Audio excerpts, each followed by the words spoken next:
You're watching Inside Out here in the West Midlands, where we're enjoying the atmosphere of Birmingham's Frankfurt Christmas market. But the welcome here hasn't always been so warm.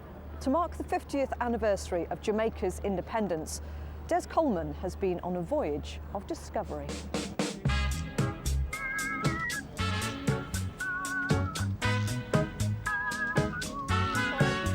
$2.99. That's more my price tag, $2.99. Yeah, you should buy it now. I'll think about it.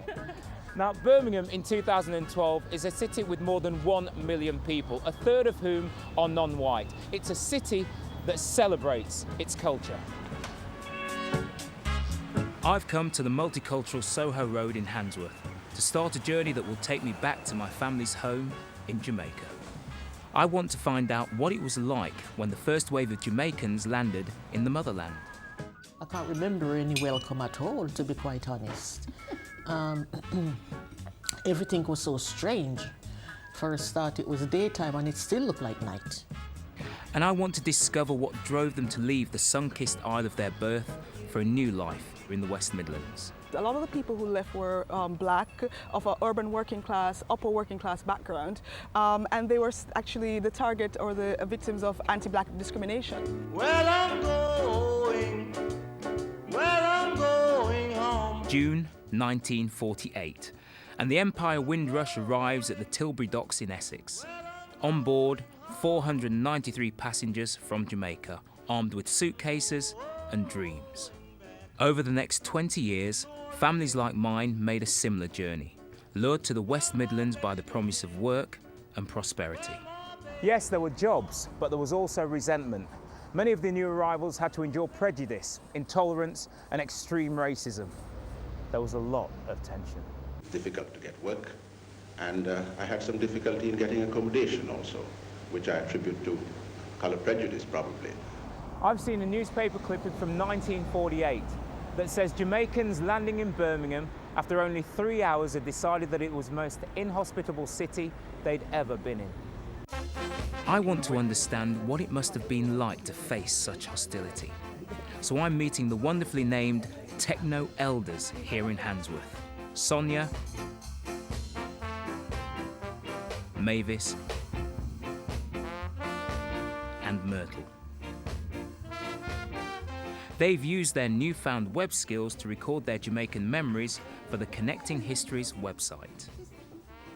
Over some traditional Caribbean cuisine, it soon becomes clear that life here in the 50s and 60s was certainly very different to now. Neighbors didn't speak to you, and we're used to neighbors speaking to us. And children in school were isolating themselves from us and looking at us as if we were funny and strange. And because we speak with a Caribbean accent as well, that didn't help.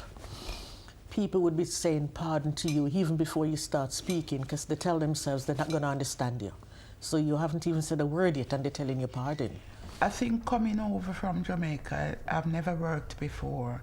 And the fact that I was in uniform now and I was a nurse, because they call you a nurse from the first, to me that was something exciting. So in all the excitement, I think a lot of things must have gone over me. I didn't notice that people were strange or anything like that. It's clear that for Sonia, Mavis and Myrtle, Birmingham is home.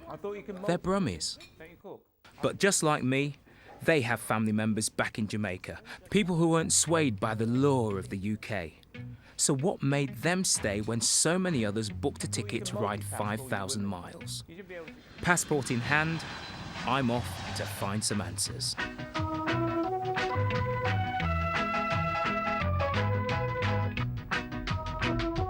I arrived days after Hurricane Sandy brought devastation to my mum's homeland.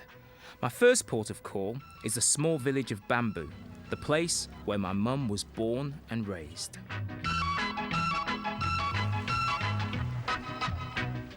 It's been a 10-hour flight and a very long drive, but finally I've arrived in the village of Bamboo, and this is the house where my mum grew up.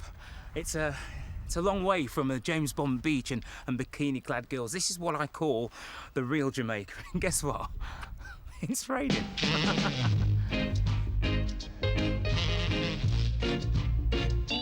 There to meet me is her cousin Val. who decided to stay and make his living from farming. This is you when you was a baby with your mum, right? Yeah, and this is when my mum went to England. Yeah. So when people were leaving to go to England, was there any jealousy? Well, at least some husband might feel more or less that their wife not going to come back to them. Wife feel that their husband not coming back to them. So there was a jealousy in between. So did it split marriages up? Of course, it split marriage up because people go to the UK and them find a better life. So some don't remember them immediate family. Them start a new relationship and carry on with their life, while some in Jamaica couldn't wait, so they have to move on. Are people still leaving? People still leaving to find searching for a better life right now.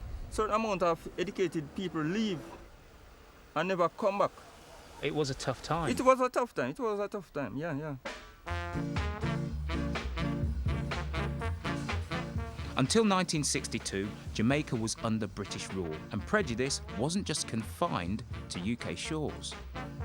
What was going on in Jamaica in the 60s that made people want to leave? Locally, there were some social problems. A lot of the people who left were black, of an urban working class, upper working class background, and they were actually the target or the victims of anti-black discrimination. And a lot of opportunities were not available to them. And that coincided with a pull factor. You have to understand that Jamaica in this period was nearly 300 years under British rule. These people had been socialized to believe themselves to be subjects of the British Empire and belonging to it very much so.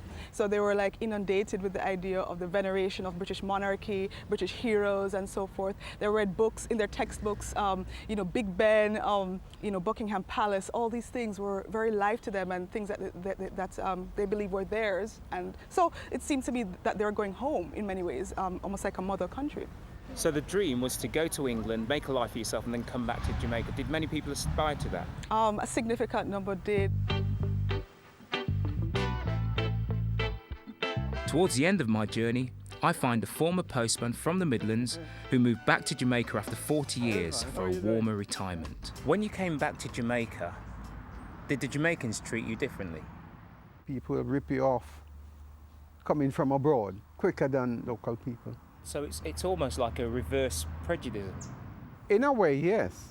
It could look as a prejudice in reverse.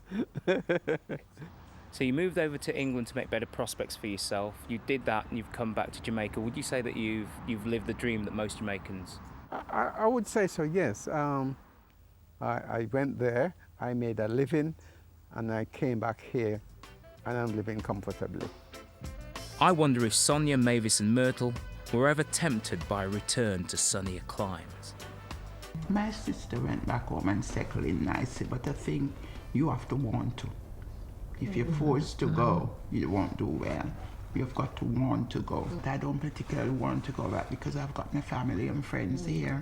And you go back and you're a stranger. So how do you class yourself? British. You? Yeah, British. Yeah. British. But I've not forgotten my Jamaican background. So when you go back to Jamaica, how do you think they'd class you? Foreigners. Right, there you go. You girls get stuck into that. Listening to Sonia, Mavis and Myrtle, you really get a sense that Birmingham has come an awfully long way since that inhospitable city headline back in 1948.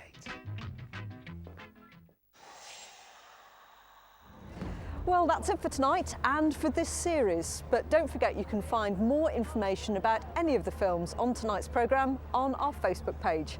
But from Birmingham, good night and happy Christmas.